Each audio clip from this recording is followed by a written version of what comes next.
Dalam rangka pengembangan Kabupaten Kota Kreatif Indonesia, Kementerian Pariwisata dan Ekonomi Kreatif Republik Indonesia melalui Kedeputian Bidang Pengembangan Destinasi dan Infrastruktur menyelenggarakan program Kelana Nusantara yang bertempat di Padang Pariaman dengan tema Semangat Kolaborasi Memajukan Ekonomi Kreatif Padang Pariaman, bertempat di Cafe Tepi Rimbo, Anailand pada Minggu 7 Juli 2024. Acara Kelana Nusantara sendiri juga memberikan pelatihan bagi pelaku ekraf Padang Pariaman.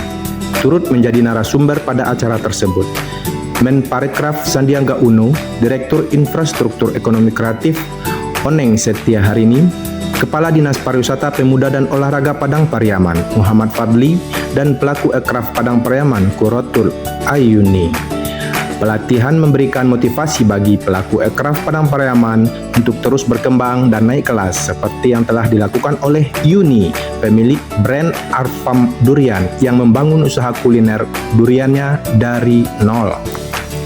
Ini ceritanya sangat membuka hati, Pak. Ipar dalam maut. Saya kemarin baru nonton juga.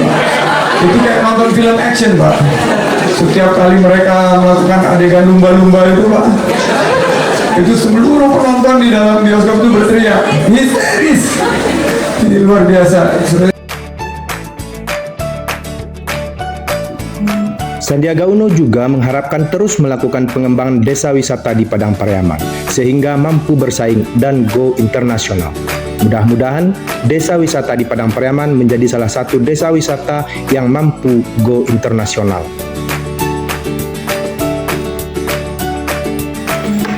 Diketahui program Kelana Nusantara ini menyerap aspirasi dari para pelaku ekonomi kreatif. Sandiaga Uno menerima aspirasi dari pelaku-pelaku ekraf Padang Pariaman. Beberapa pelaku menanyakan tentang bagaimana upaya menjadi pelaku ekraf yang go internasional dan sukses dalam akses permodalan. Sementara itu, Bupati Padang Pariaman Suhatribur menyampaikan apresiasi dan dukungan telah memilih Padang Pariaman sebagai lokus Kelana Nusantara ini.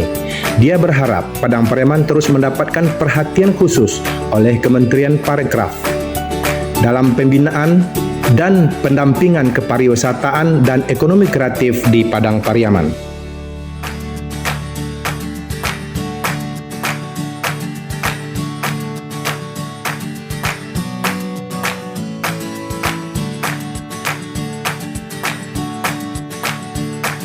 Tim Liputan Padang Pariaman TV melaporkan.